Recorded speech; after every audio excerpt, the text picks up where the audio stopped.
Saya tidak suka dengan yang namanya algoritma. Kata algoritma itu harus searching kata kunci. Kata algoritma itu gambarnya harus bagus. Kata algoritma postingnya harus di jam-jam tertentu. Enggak. Untuk pencinta Gapi, semua tentang Gapi ada di sini. Dapatkan tips dan trik yang dikemas dalam hiburan di TikTok Gapi_Indonesia. Follow Instagram Gapi Indonesia 111 untuk mendapatkan update dan info, serta Instagram gapiindonesia.catalog. Untuk pemula yang ingin dapat Gapi Premium dengan harga sesuka kamu, ikuti lelang di grup Telegram. Tapi, kalau kamu adalah pemburu kualitas, hubungi CS Dela untuk minta price list Gapi Premium yang disortir langsung oleh CEO Gapi Indonesia, Reril. Saya minta tepuk tangannya dong. Es tehnya belum datang ya? Ente kadang-kadang ente. Belum datang ya? Oke. Jadi kita akan cerita santai ya. Saya akan mulai masuk ke materi. Profesi saya adalah seorang pengusaha, betul. Saya punya tadi tuh toko handphone, terus budidaya ikan, itu benar. Tapi tidak saya lakukan sendiri. Jadi saya melakukan dengan tim saya. Nanti mungkin beberapa tim saya akan saya panggil. Cuma dalam konteks ini adalah digital marketing. Jadi saya harus berbicara tentang digital marketing. Dan saya paksakan, saya udah bilang kemarin dari orang JNT yang mengkoordinasi dengan saya mungkin tidak bisa bicara yang kayak apa ya, materi banget. Mungkin ketika saya bicara, ketika saya diundang, orang itu lebih termotivasi dan akhirnya bergerak. Itu kemampuan saya. Jadi kalau tadi ada yang menyebut influencer, itu juga profesi saya. Jadi ketika saya bicara, orang terinfluence, orang terpengaruh, itu salah satu profesi saya. Saya akan masuk ke pembahasan nih, jadi tentang Gapi Indonesia. Jadi kalau ternyata nggak ada yang kenal saya adalah seorang YouTuber Gapi Indonesia. Jadi saya seorang pengusaha, saya juga seorang YouTuber Gapi Indonesia. Dan dalam pembuatan konten, ini saya bongkar sedikit, saya tidak suka dengan yang namanya algoritma. Bukan saya tidak percaya, bukan saya tidak menggunakan, tapi saya tidak suka. Kenapa? Algoritma, ketika kalian tidak tahu algoritma, itu tidak bisa kalian gunakan. Tapi yang akan saya bongkar di sini, siapapun bisa menggunakan. Dan sekarang pertanyaan saya, di YouTube Gapi Indonesia, mungkin belum ada yang, nggak pernah ada yang nonton berarti ya. Gapi Indonesia itu membahas edukasi tentang ikan gapi.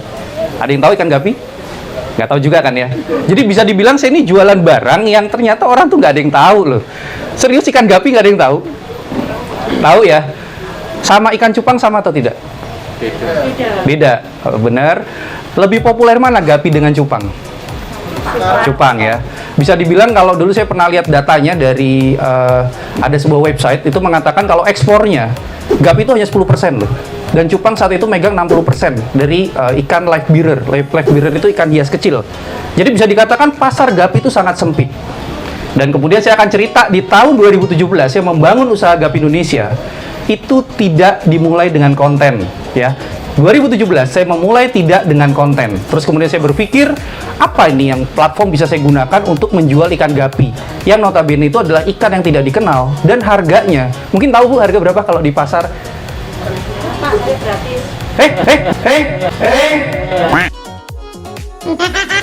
Gratis.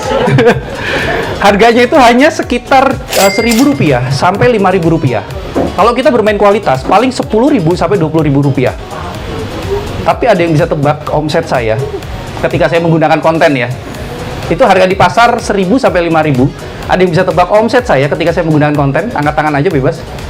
200, 300. 200, 300 apa Pak? Ribu. Per satu pasang.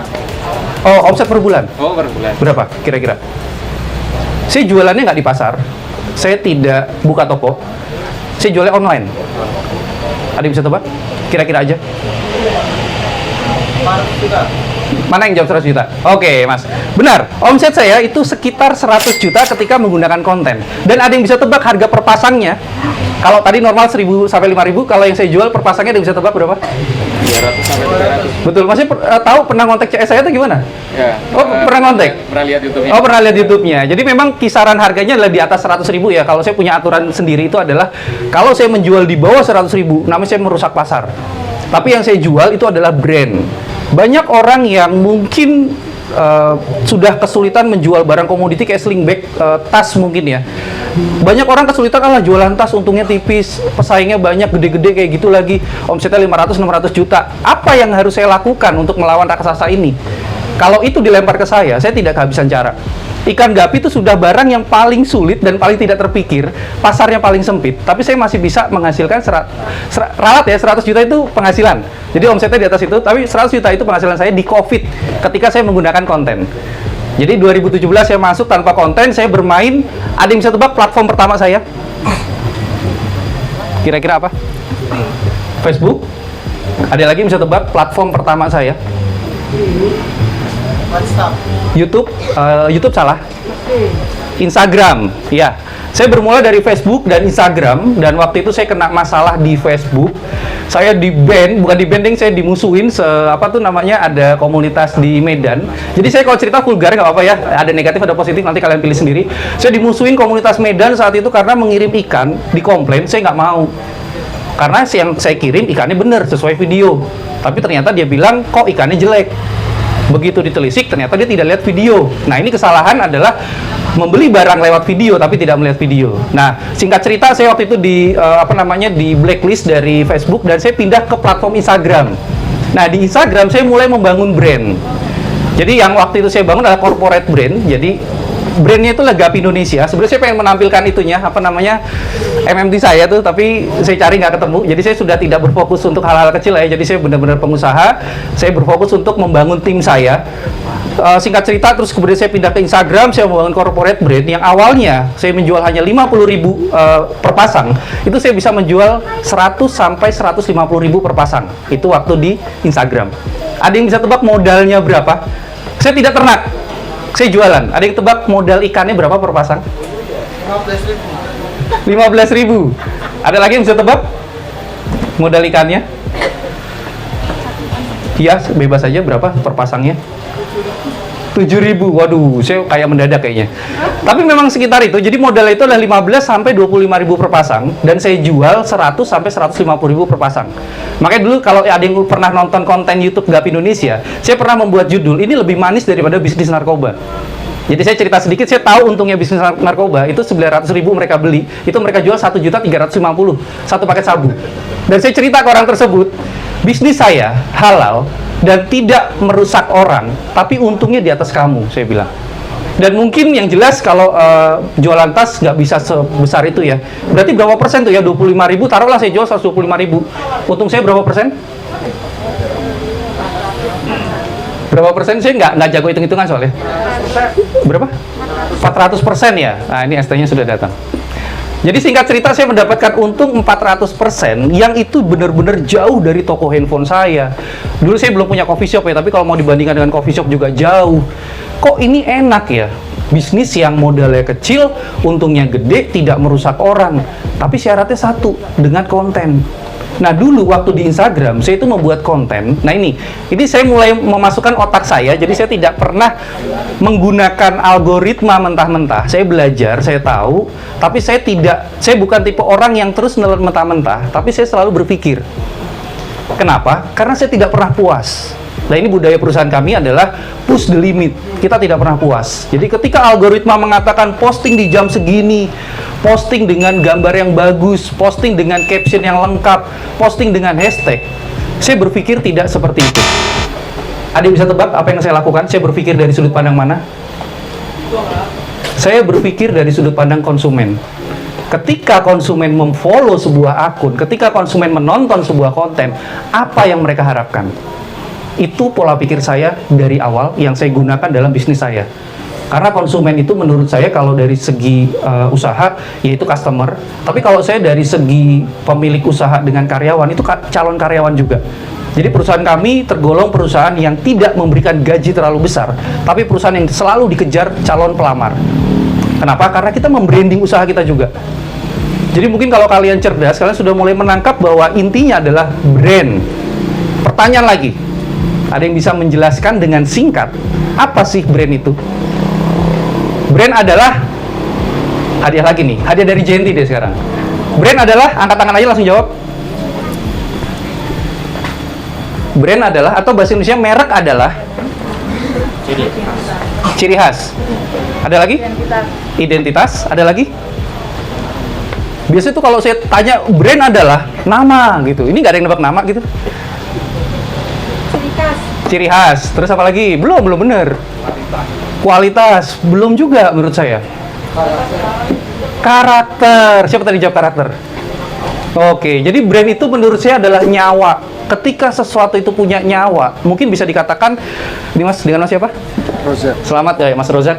Jadi bisa dikatakan ketika sesuatu sudah mulai punya karakter, dia itu punya nyawa atau terkesan hidup. Nah ini yang ingin saya kasih pemahamannya. Brand itu bukan sekedar nama loh. Brand itu bukan sekedar, misalkan ini ya, Aqua loh. Brand itu bukan sekedar logo loh. Tapi memang itu semua benar. Tapi ketika mindsetnya, ketika pola pikirnya adalah brand adalah nyawa, itu berbeda. Saya ini manusia memang bernyawa, tapi ketika saya tidak berniat untuk memberikan saya nyawa, memberikan saya sebuah karakter, personal branding, itu berbeda. Ketika saya tidak menggunakan solvent warna ungu yang menyebalkan banyak orang, bahkan saya dihujat banyak orang, itu berbeda. Dan ini ya satu ilmu lagi yang menurut saya rada frontal sedikit, tapi terserah kalian mau percaya atau tidak. Sebuah media tidak kenal positif negatif.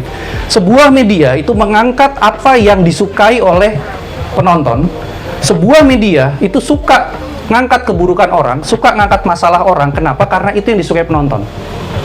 Dan ketika sebuah media naik, entah positif atau negatif, percaya sama saya, brand tetap naik. Berapa banyak artis yang membranding dirinya bodoh, ternyata dia pintar. Saya tuh gak begitu kenal artis, tapi ada yang bisa sebutin artis yang dikenal publik itu bodoh, ternyata adalah orang yang pintar. Siapa? Pak Haji Bolot. Ada lagi bisa sebutin? Mungkin yang lebih milenial. Tukul. Pinter loh itu Tukul. Terus siapa lagi? Sule. Jengkelin. Nah, itu sebuah karakter, sebuah nyawa. Dan apakah karakter atau nyawa itu hanya bisa ditanamkan ke manusia? Tidak. Ke apapun, termasuk ke logo, termasuk ke nama. Kita nggak bicara produk dulu. Makanya nanti saya mau sangkutin dengan produk ikan hias yang menurut saya itu produk paling sulit. Saya kalau mau cerita, nggak tahu ini abu-abu atau hitam ya. Saya tuh menjual barang reject yang harusnya dibuang, itu bisa saya jual. Dan ketika saya hitung labanya, itu bisa gaji 2 karyawan loh. Dan ini jadi saya sebenarnya hari ini saya datang, saya pengen apa yang ada di kepala saya itu saya tumpahkan ke kalian, dan mungkin yang cerdas bisa menangkap benang merah, saya doakan pasti akan sukses. Insyaallah. Pikiran pertama saya adalah apa yang kita berikan ke konten itu adalah apa yang ingin didengar pemirsa. Itu lebih penting daripada sebuah algoritma. Kenapa? Saya pernah patahkan sendiri. Kata algoritma itu harus searching kata kunci. Kata algoritma itu gambarnya harus bagus. Ini kita bicara YouTube sekarang ya. Kata algoritma, postingnya harus di jam-jam tertentu. Saya ngetes kok. Dan yang saya dapatkan dari sebuah YouTube ya, mungkin bisa diterapkan di Instagram juga. Thumbnail, tahu thumbnail? Gambar yang pertama muncul di Instagram bisa, di YouTube bisa. Itu memegang sekitar 70% loh pengaruhnya untuk konten kita ditonton atau tidak. Itu kalau dalam sebuah koran atau tabloid itu adalah cover. Dan terus ada yang tahu istilah clickbait? Ada? Clickbait itu adalah apa yang tertampil di thumbnail atau di cover itu nggak ada di dalam. Dan itu boleh loh. Artinya boleh tuh gini, ketika kalian pakai clickbait itu tidak lantas kalian dibenci dan nggak ditonton loh. Ini bekerja loh. Tapi balik lagi nih, kalau kita mau bermain cerdas, kita pakai clickbait, tapi kita juga kasih dalamnya.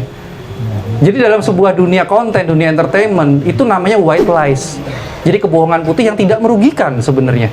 Dan inilah yang ingin saya, kenapa kok saya memutuskan untuk jadi pengusaha sekaligus influencer, karena tanpa modal apapun, tanpa skill apapun, saya tidak bisa ternak ikan, saya gaptek, saya tidak bisa bikin kopi, saya punya ketiga usaha itu. Tapi kalau kita memutuskan menjadi konten kreator, kita nggak bisa ngomong depan kamera, kita selesai. Jadi saya mengajarkan adalah untuk yuk jadi otaknya. Memanggil seluruh pemberani untuk masuk dalam dunia Cana. Jangan sampai ketinggalan tren Cana dengan follow TikTok Cana Indonesia 11 dan dapatkan update serta info tentang dunia Cana di Instagram Cana Indonesia. Kalau kamu ingin Cana kualitas premium dengan sortiran ketat, langsung hubungi CS Dela melalui WhatsApp. Yuk jadi otak dari sebuah konten. Jangan jadi talentnya. Ini kebetulan saya bisa jadi talent kebetulan. Tapi lebih banyak konten di tadi yang Ari sebutkan itu banyak. Akun media sosial saya aja tuh kalau saya suruh sebutin nggak hafal.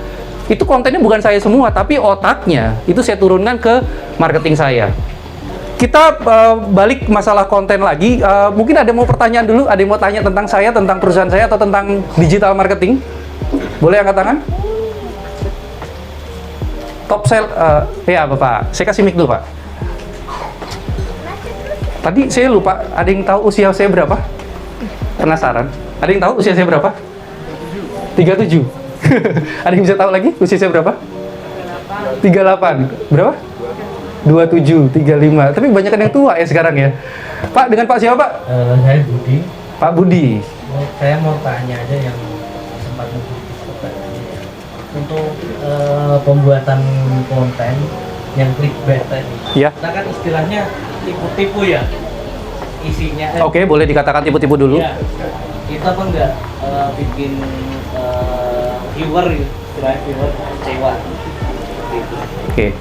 Saya nggak tahu ya materi ini tuh ada di sebuah materi digital marketing atau tidak. Balik lagi, saya seorang pembaca sih tepatnya. Saya suka belajar, tapi saya bukan orang yang mudah percaya dan saya bukan orang yang mudah puas. Tapi kalau materi soal clickbait, saya pernah dengar dan pernah ada yang cerita bahwa itu bakal ngecewain konsumen.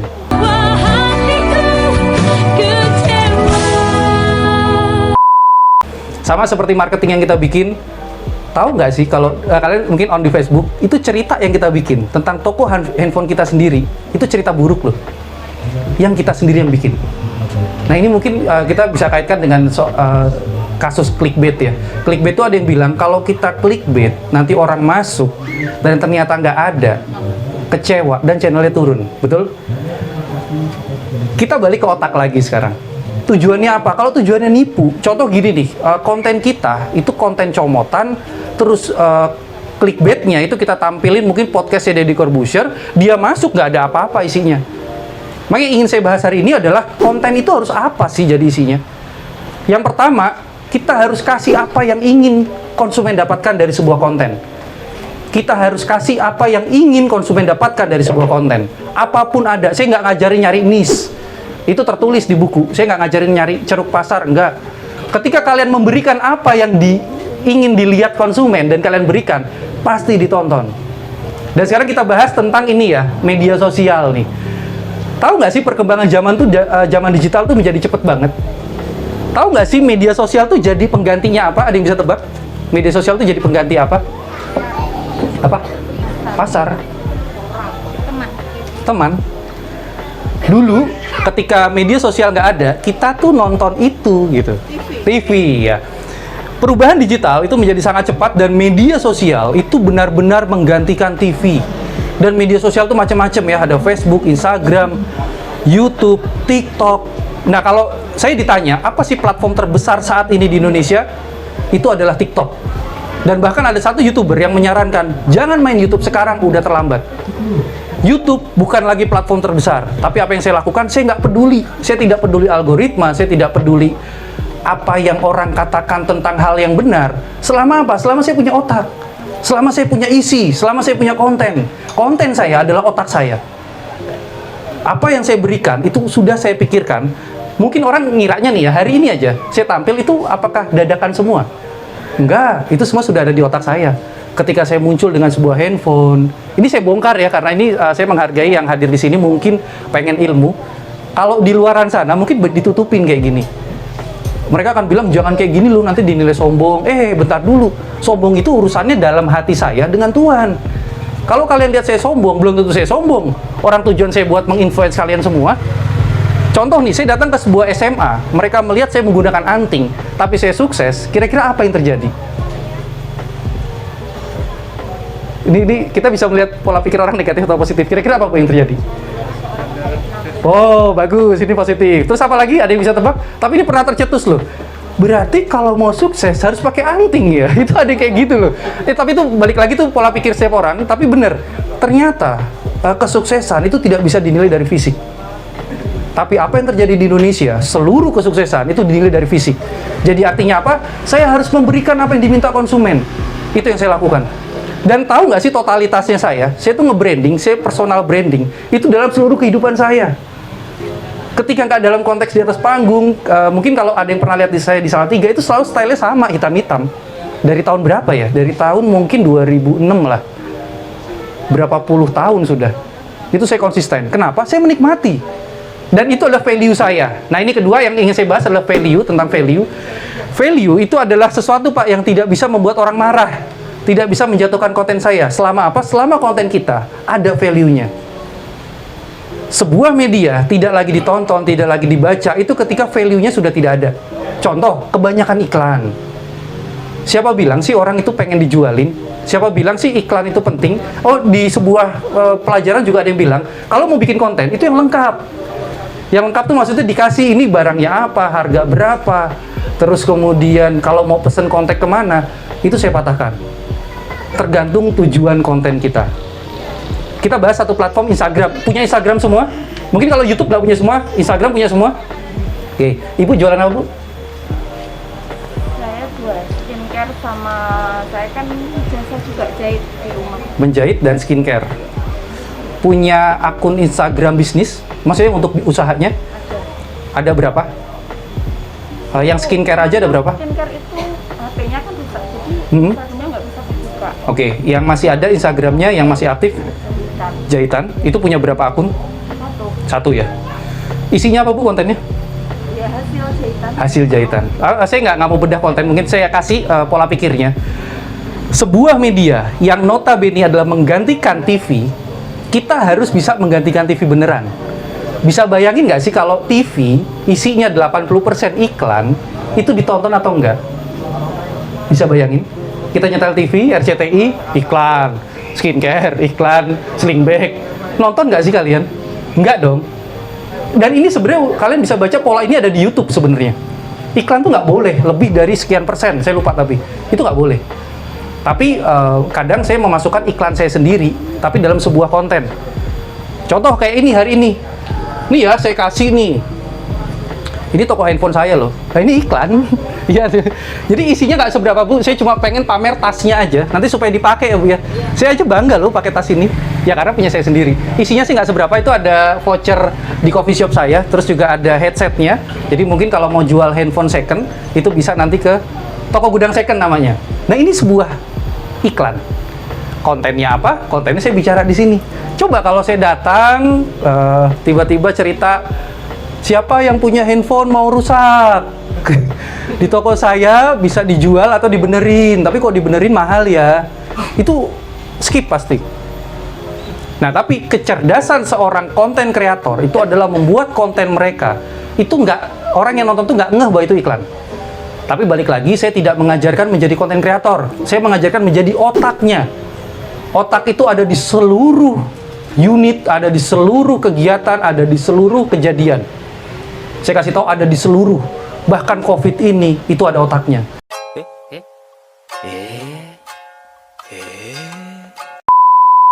Semoga salah ya.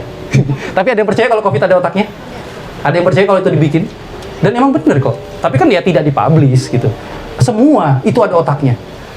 Dan kalau kalian mau tahu apa yang membuat segala sesuatu sukses adalah otaknya, bukan clickbaitnya, bukan thumbnailnya, bukan kontennya, bukan talentnya, tapi otaknya. Kalau saya nih dihadirkan, dilahirkan tanpa sebuah otak, nggak jadi apa-apa. Jadi balik benang merahnya adalah otak. Terus dalam sebuah konten kita harus bisa menggantikan TV. Udah nangkep ya? Artinya konten media sosial, Bu. Saya nggak mau bedah, tapi saya mau kasih pola pikirnya. Konten media sosial, yuk dipikirin. Konsumen saya itu mau lihat apa sih di bidang menjahit? Itu yang kita bikin. Pertanyaan terbesar adalah saya tidak punya kemampuan bicara di depan kamera, saya nggak punya kamera, saya tidak punya tim, saya tidak punya sumber di mana saya bisa belajar. Hei, ingat, ini zaman digital. Orang yang paling pinter itu ternyata bukan orang yang suka ikut pelatihan, tapi siapa? Orang yang suka belajar. Dan sekarang YouTube itu menjadi platform yang mengajarkan banyak hal mahal sebenarnya. Itu gratis. Kenapa? Karena sebuah sistem yang dibikin sama YouTube. Ini otak. YouTube bisa menggantikan TV, dan ini sudah ada lagunya di tahun berapa itu ya? YouTube lebih dari TV yang kayak gitu. YouTube lebih dari TV. Boom, Raja Arab Batavia, Bandar Minyak Idaman. Itu saya ketawa loh denger. Kenapa? Karena saya masih nonton TV. Hei, gimana bisa YouTube gantiin TV? Saya masih nonton TV. Dan hari ini terjadi. Dan mereka yang berbicara seperti itu adalah otak di balik ini. Mereka adalah YouTuber besar Indonesia yang beberapa sih sudah pensiun katanya, tapi mereka masih menjadi otak dari sebuah konten YouTube. Sudah menangkap konten saya isinya apa? Otak ya. Algoritma, saya balik sedikit ke algoritma. Jadi nggak usah pusing-pusing belajar. Belajar tuh harus wajib, tapi yuk satu tanamkan. Ketika saya otentik, ketika saya original, ketika saya berpikir, percayalah, tidak ada kompetitor. Yang ada siapa? Follower.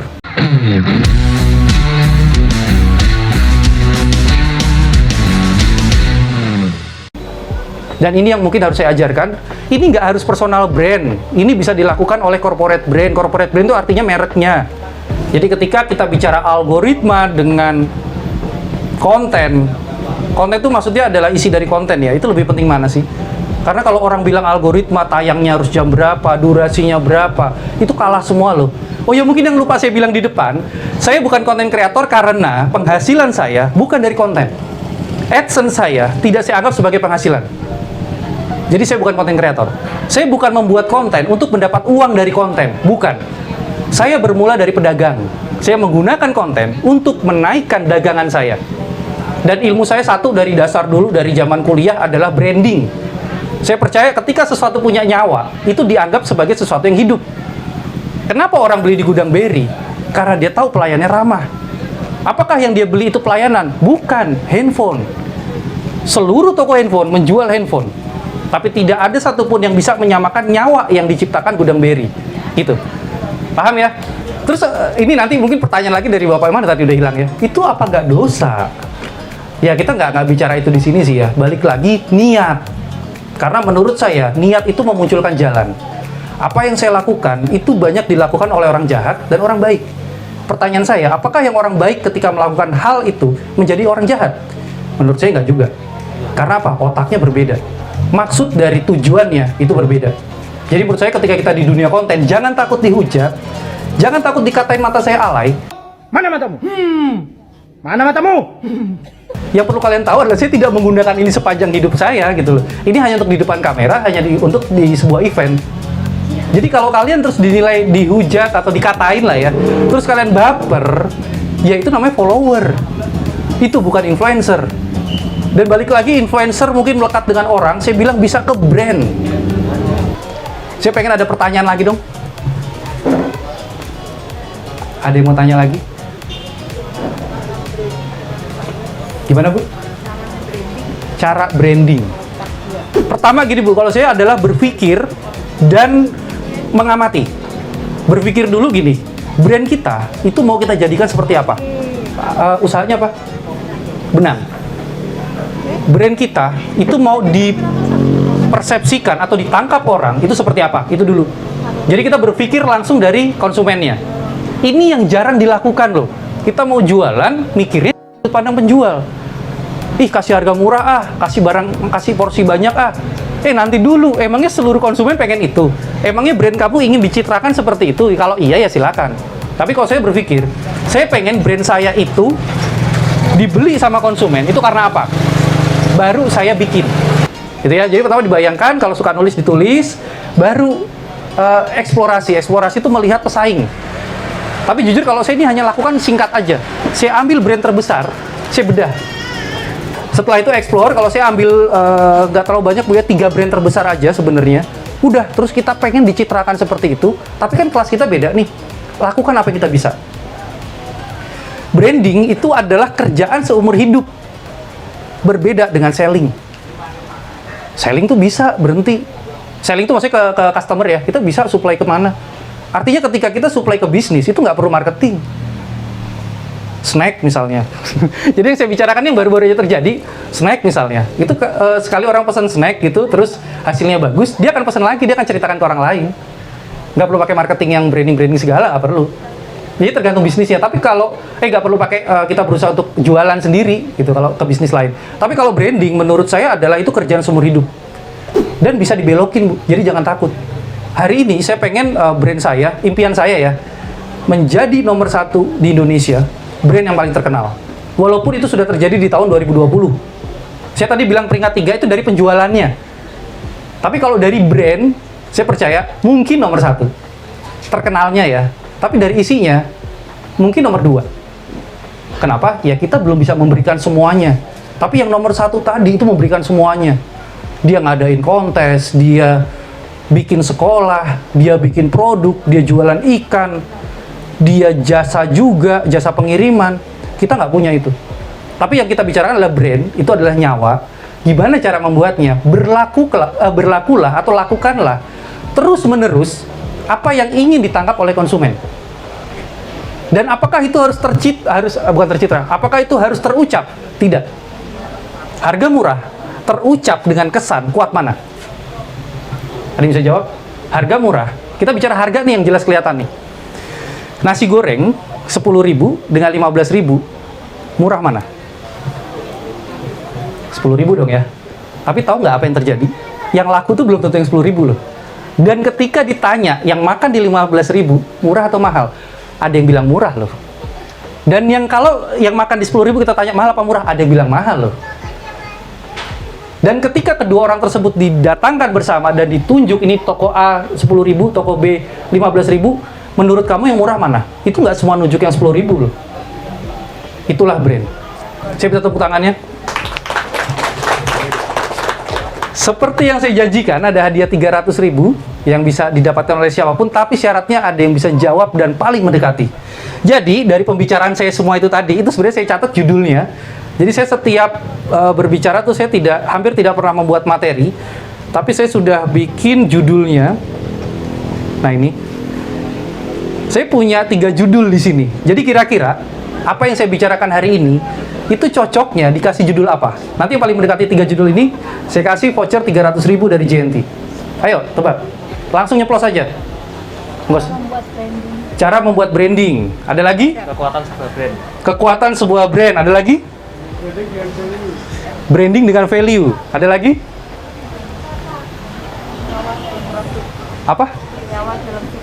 Bernyawa dalam sebuah produk. Ada menyala. Nyawa. Mohon bersabar, ini ujian.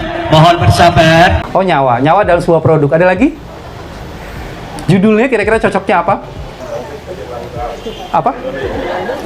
Apa? COVID menyenangkan. Itu clickbaitnya nanti ya. Itu clickbaitnya. Ayo apa? Saya kasih bocoran satu kata ya. Satu kata. Jadi satu katanya sudah tersebut dari tadi. Satu katanya adalah konten, udah banyak yang nyebut konten ya. Dan kata berikutnya adalah algoritma. Apa judulnya? Apa? Konten tanpa algoritma. Ada lagi? Hanya 2 kata, algoritma dan konten. Ayo sambungin. Saya bocorin lagi ya, algoritmanya di depan, kontennya di belakang. Dah, sambungin.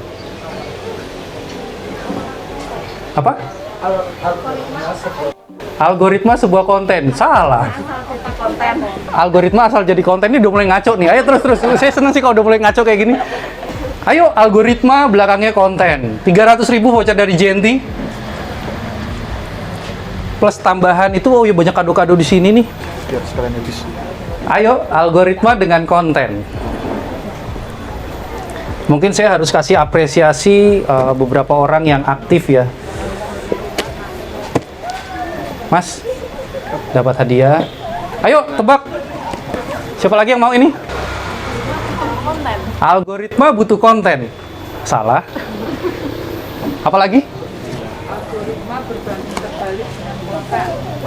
Algoritma berbanding terbalik dengan konten. Oke, jadi satu teori yang mungkin bisa saya share. Judul itu jangan terlalu panjang. Harus singkat.